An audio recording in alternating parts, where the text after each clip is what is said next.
Hi. අද අපි මේ වීඩියෝ එකෙන් කතා කරන්නේ O level විභාගේ ඉවර වෙලා අපේ ජීවිතේ අපි ඊළඟට මොකද කරන්නේ කියන එක ගැන.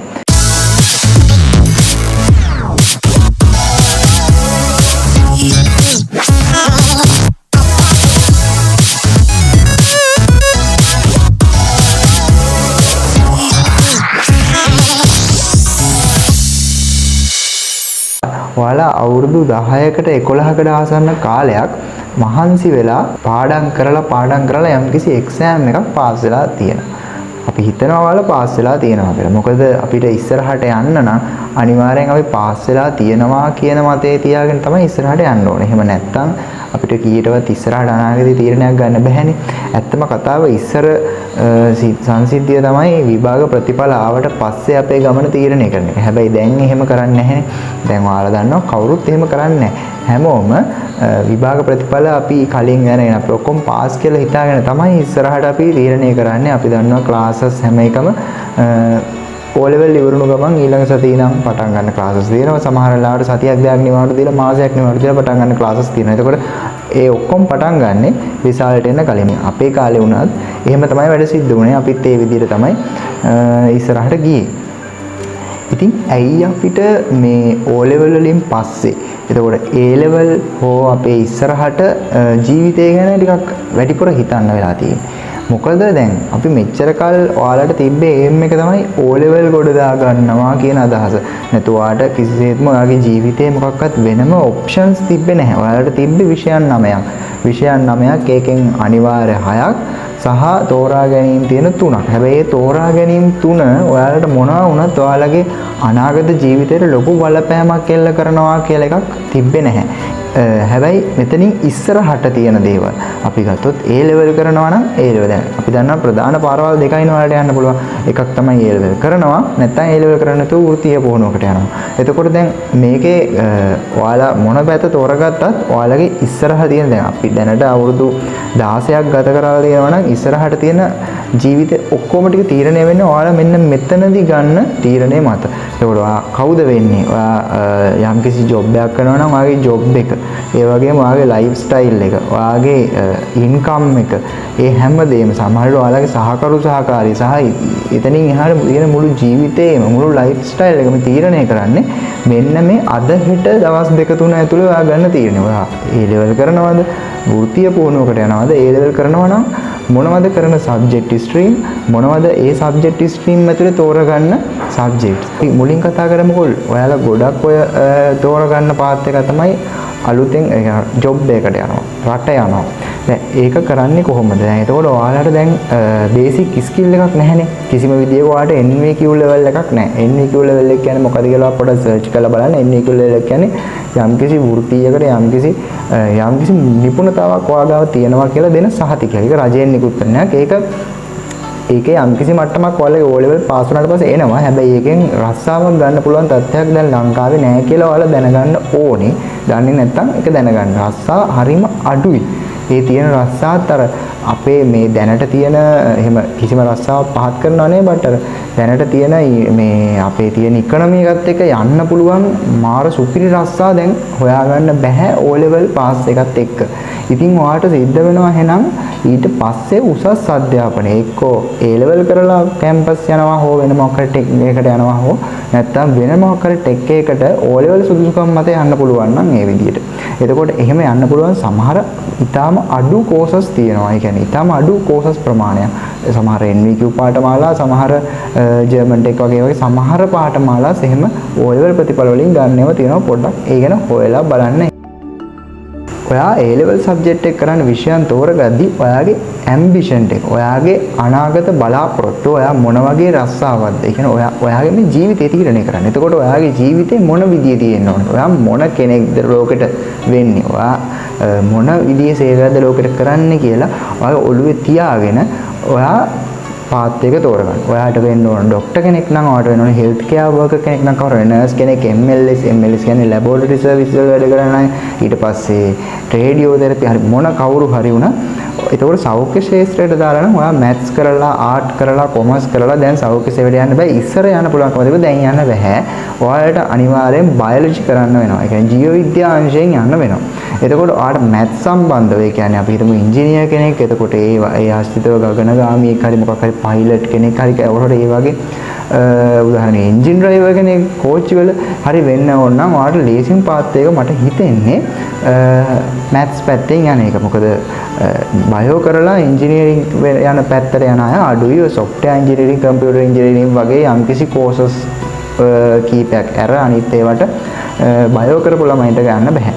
එතකොට ඔයාට ඕනේ ආර්ට් සම්බන්ධව, ඔයාට ඕන කලාව සම්බන්ධව, නීතිය සම්බන්ධව නැත්නම් මීඩියා ඒ වගේ යම් කිසි දෙයක් ඉගෙන ගන්න නම් ඔයා කෙලින්ම බයෝමැත්ස් කරලා යන්න පුළුවන් ඒවාක් තියෙනවා. හැබැයි කෙලින්ම ආර්ට් සබ්ජෙක්ට් එකකට බහින්නවා ආස මේකට නම් ඔයා වැඩිපුරම යන්න ඔය හිතන්න සෞන්දර්ය කලා විශ්වවිද්‍යාලයට වගේ ඒ වගේ හොඳ තැන් වලට යන්න ආස කට්ටිය ඉන්නවනම් ඒක කෙලින්ම ආර්ට් කරලා යන්න පුළුවන්.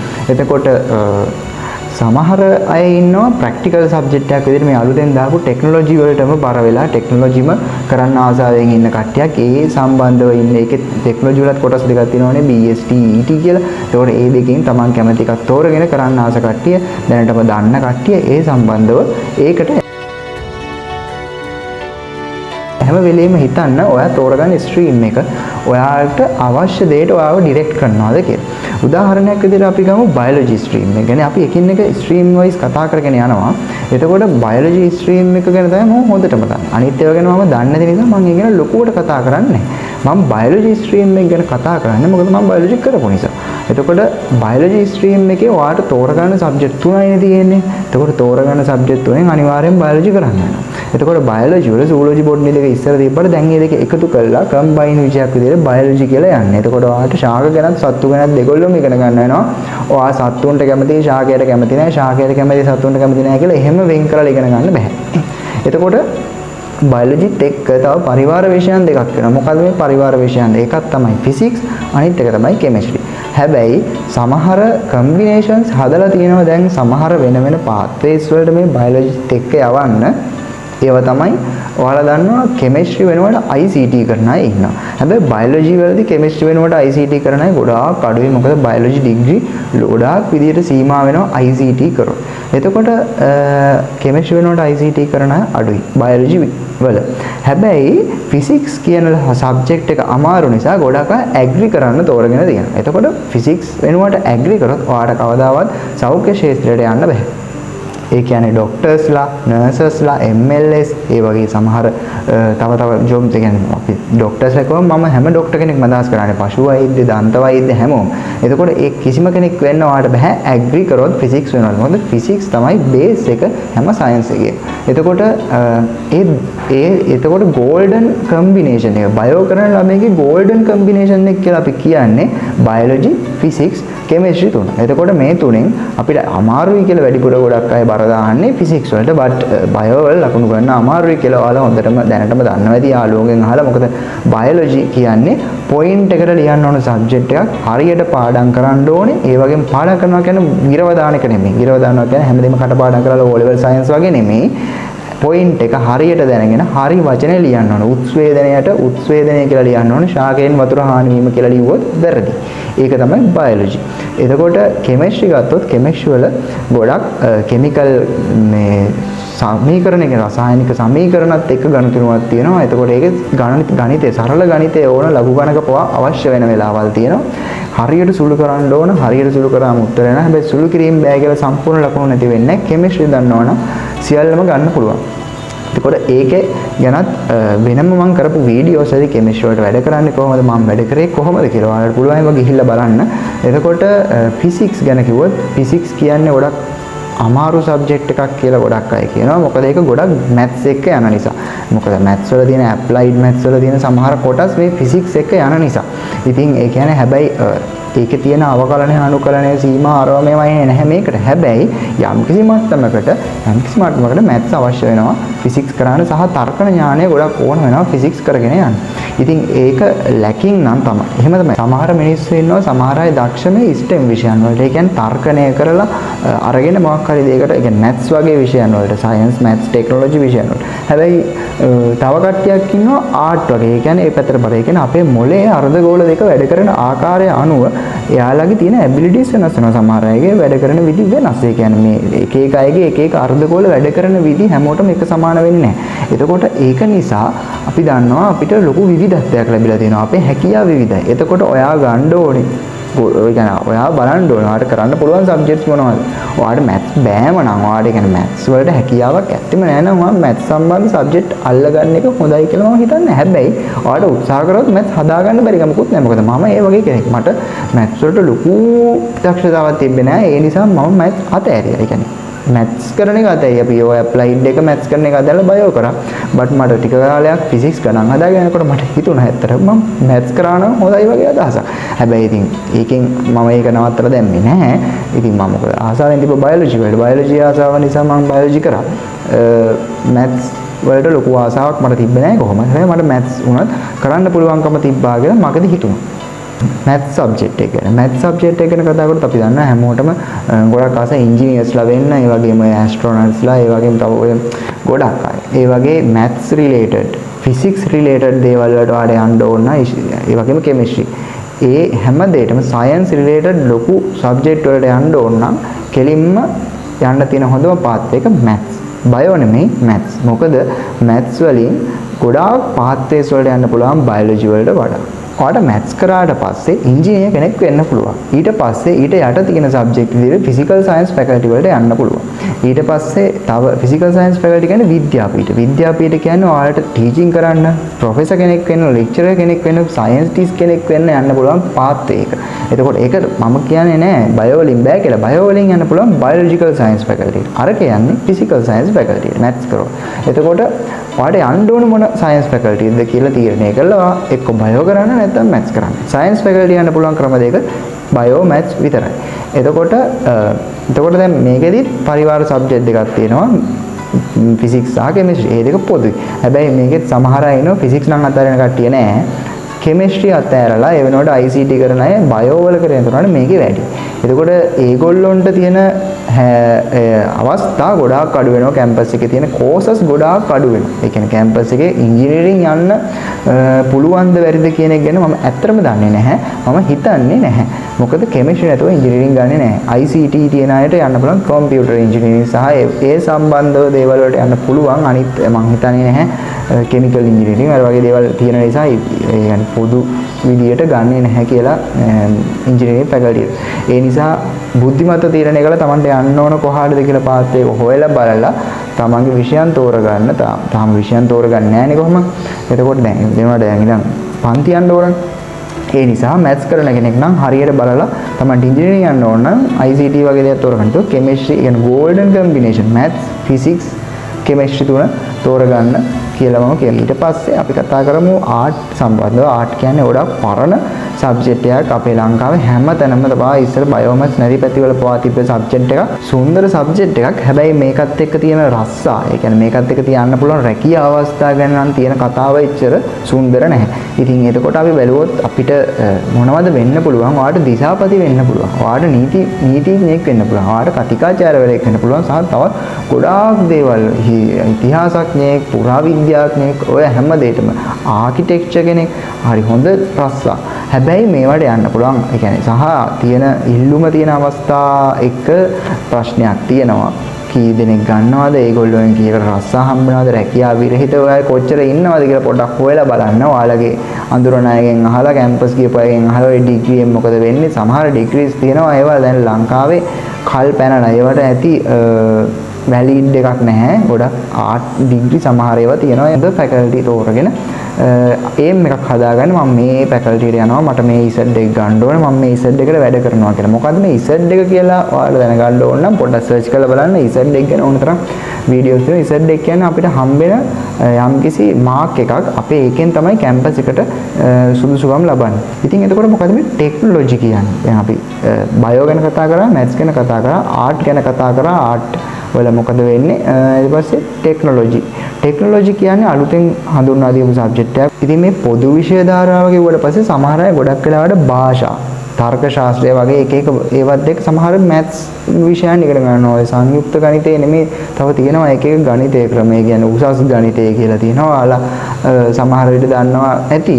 ඉතින් ඒවා දැන් අපි දන්නවා ආර්ට් කරන කෙනෙක් ගොඩාක් දුරට කරන විෂයන් තමයි දේශපාලන විද්‍යාව, බෞද්ධ ශිෂ්ටාචාරය, සිංහල ඒ වගේ දේවල්. ඒකෝට සහ මීඩියා කරන අය ඉන්නවා, භූගෝල විද්‍යාව, ඉතිහාසය වගේ දේවල් කරන අය ඉන්නවා. ඒවා ඇරෙන්න ගොඩක් අය කරන්නේ අර ගෝල්ඩන් කම්බිනේෂන්ස් යන්නේ ආර්ට්ස් වල සිංහලත් එක්ක තාම මොනවා හරි තර්ක ශාස්ත්‍රයත් ගොඩක් අය කරනවා. ඉතින් මේ බෞද්ධ ශිෂ්ටාචාරය කරන අයත් ඉන්නවා. එතකොට ඒ වගේ දේවල් එක එහෙම නැතුව ඒ වගේ අර ප්‍රසිද්ධ ඒවා නැතුව වෙන යාලට හිතෙන ICT වගේ එකක් දාගෙන කරන අය ඉන්නවා. එතකොට ඒ වගේ දේවල් කරනකොට යාළුවා හිතෙන්නේ පොදු විෂය ධාරාව යටතේ. ඒගොල්ලොන්ට ඒ වගේ එහෙම දැන් ඔයා පොදු විෂය ධාරාවේ දෙයක් කරනවා නම් කවුරු හරි කරපු කෙනකින් අහන්න. මෙහෙම කරලා යන්න පුළුවන් කැම්පස් මොනවද? මෙහෙම කරලා යන්න පුළුවන් රස්සා මොනවද? මෙහෙම කරලා මගේ අනාගත අවශ්‍යතාව ඉටු වෙනවද? එහෙම අහලා බලන්න. එතකොට දැන් අපි මේ ඔක්කොම කතා කරා මම ටෙක්නොලොජි ගැන තියෙන සබ්ජෙක්ට් ගැන තමයි කිව්වේ නැත්තේ. ටෙක්නොලොජි වල තියෙන සබ්ජෙක්ට් ගැන කතා කරලා ටෙක්නොලොජි වල තියෙනවා ප්‍රධානවම SFT Science for Technology. ඒකට Science for Technology අනිවාර්යයි. ඊට පස්සේ තියෙනවා අපි තෝරගන්න ඒ විෂය ධාරාවන්. ඒ කියන්නේ ඒකෙන් දෙකක් තියෙනවා. ජෛව පද්ධති සහ ඉංජිනේරු තාක්ෂණ වේදික. ජෛව පද්ධති තාක්ෂණ වේදික කියන්නේ ටිකක් බයොලොජි සම්බන්ධ, ඇග්‍රිකල්චර් ඒ වගේ සම්බන්ධ දෙයක්. එතකොට ඒකෙදි තෝරගන්න තියෙනවා ජෛව සම්පත් තාක්ෂණ වේදේ, අනිත් එකේදී ඉංජිනේරු තාක්ෂණ වේදේ. ඒකට ඉංජිනේරු තාක්ෂණ වේදේ කියන එක නමින් වාට තේරෙනවනේ. මේක තමයි ඔයාලට බලාපොරොත්තු වෙන විෂය. ඒ කියන්නේ අර ඉංජිනේරු පැත්තට යන, මෙකැනිකල් පැත්තට යන, ඉලෙක්ට්‍රික් පැත්තට යන විෂය. ඒ ටෙක්නොලොජි කරන අය තමන් හඳුරන අයගෙන් අහලා බලන්න ඔයාලට මොනවද වෙන්නේ ඉස්සරහට, ඔයාලට කොහොමද ජොබ්ස් හම්බෙන්නේ. දැන් තව කට්ටියක් ටෙක්නොලොජි වලට එනවා. මොකද කැම්පස් යන්න බැරි වෙලා ජර්මන් ටෙක් ඒ වගේම තව යුනිවර්සිටි ටෙක්නොලොජි කොලෙජස් ලංකාවේ හැමතැනම තියෙනවා. ඒවට ගියපු කට්ටිය උසස් පෙළ කරලා ඒගොල්ලොත් එනවා ටෙක්නොලොජි ෆීල්ඩ් එකට. ඒකට මේගොල්ලොත් එනවා ටෙක්නොලොජි ෆීල්ඩ් එකට. හැබැයි කොළඹ කැම්පස් එකේ ටෙක්නොලොජි වල ගොඩාක් පැති තියෙනවා. යන්න බල රොබොටික්ස් අර මෙකාට්‍රොනික්ස් ගොඩක් ලොකු වාස්ට් ඒරියා එකක් තියෙනවා යන්න පුළුවන්. ඉතින් ඒ නිසා ටෙක්නොලොජි කියන්නේ නරක සබ්ජෙක්ට් එකක් නෙමෙයි. ආර්ට් වලට සාපේක්ෂව ටිකක් අර ඉල්ලුම දැන් වැඩි වෙන සබ්ජෙක්ට් එකක්. මොකද ඒකේ ගොඩක් කම්බිනේෂන් එක තියෙනවා. මොකද BST වගේ පැත්තක් ගත්තොත් ඒකේ ඇග්‍රිකල්චර් පැත්තට යනකම්ම තියෙනවා. එතකොට ඇග්‍රිකල්චර් අයටත් මේක ලොකු පහරක්. එතකොට ඔක ඉංජිනේර්ස්ලාට පහරක් වෙන සබ්ජෙක්ට් එකක් කියලා සමහර අය කියන්න පුළුවන්.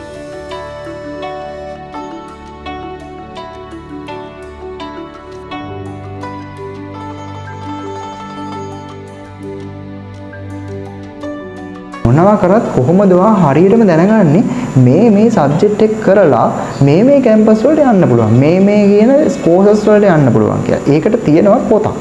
ඒ පොතේ නම කැම්පස් පොත. කැම්පස් පොත නැත්නම් යුනිවර්සිටි සිලෙක්ෂන් එකට අපිට හම්බෙන එකට අපි ගොඩක් යන්නේ කැම්පස් පොත කියලා. ඒකට මේක යුනිවර්සිටි ග්‍රාන්ට් කමිෂන්. ඒ කියන්නේ විශ්වවිද්‍යාල ප්‍රතිපාදන කොමිෂන් සභාවෙන් රුපියල් 1000ක්ද කොහෙද 500ක් හෝ 1000ක් ගෙවලා ගන්න පුළුවන් පොතක්. ඒ වගේම ඒවා දැනට තියෙන අය ඉන්නවා. අරගෙන තියෙන PDF සහ soft copies තියෙන අය ඉන්නවා. පරණ කැම්පස් ගියපු අය ගාව ඕක අනිවාර්යෙන් තියෙනවා.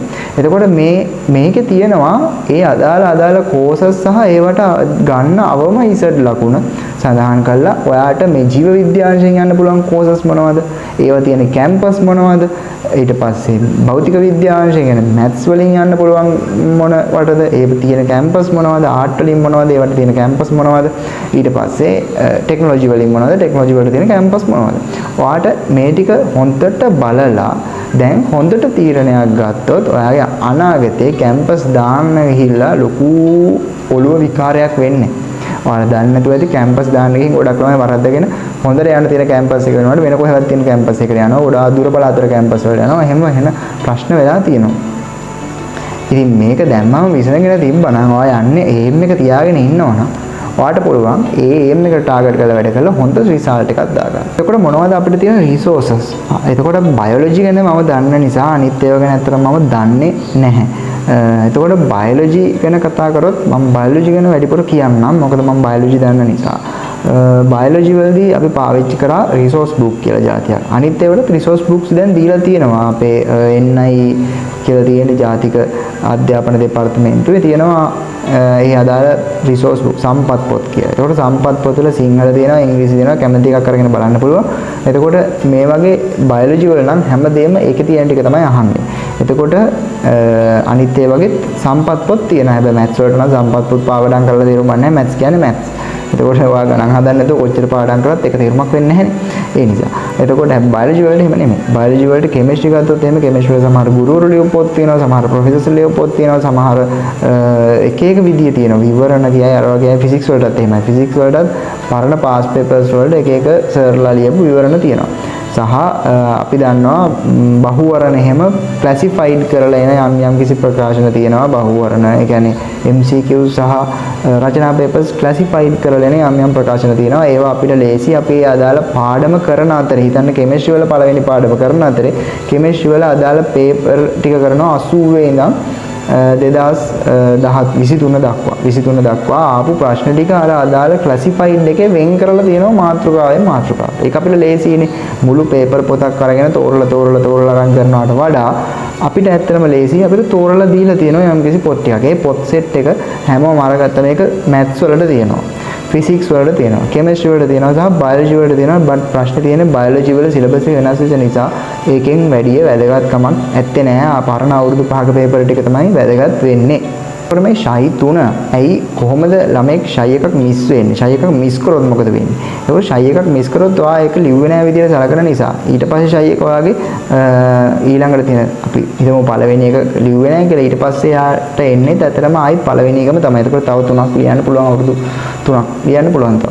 ඒ වගේ දේවල් තියෙනවා. ඉතින් ඒවා ගැනත් පොඩ්ඩක් හොයලා බලන්න. ඔයාලට මොන හරි ප්‍රශ්නයක් වුණොත් ඒවට රෙඩි වෙලා ඉන්න පුළුවන්.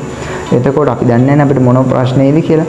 එතකොට ඔයාලට සරලවම කියන්න තියෙන්නේ මේ වීඩියෝ එකේ සම්පූර්ණ සමරි එකක් විදිහට ඔයාලා දැන්ම තෝරගන්න ඔයාලා යන පාත් එක මොකද්ද? ඔයාලා උසස් පෙළ කරනවද? උසස් පෙළ කරන්නේ නැද්ද? රට යනවද?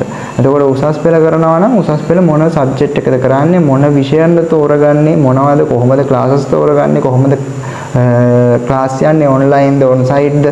එහෙම නැත්නම් ඊට පස්සේ කරලා කැම්පස් යනවාද ඒක කරලා මෙහෙ ඩිග්‍රිය කරන්න තෝ වෙන කොහෙද පිටරට ගිහින් ඩිග්‍රියක් කරනවාද දැම්ම තීරණය කරන්න. එතකොට දැම්ම තීරණය කරලා තියාගත්තට පස්සේ පාත් එක හදාගන්න පුළුවන්. ඇයි මම මෙහෙම කියන්නේ? ගොඩාක් ළමයි O level ඉවර වුණාට පස්සේ ලොකු ෆ්‍රී පීරියඩ් එකක් හම්බුණා කියලා ලස්සනට විනෝද වෙවි ඉන්නවා. අන්තිමට රිසල්ට් ආවට පස්සේ තමයි තද වෙන්නේ. රිසල්ට් ආවට පස්සේ කරන්න දෙයක් නැහැ. හිතා ගන්න බෑ. ක්ලාසස් වල ගොඩාක් පාඩම් ගිහිල්ලා ඉවරයි. ඊට පස්සේ ආයෙත් ක්ලාස් පටන් ගන්නවා. තව ගාණක් දීලා ඒ ක්ලාස් එකට යන්න ඕන.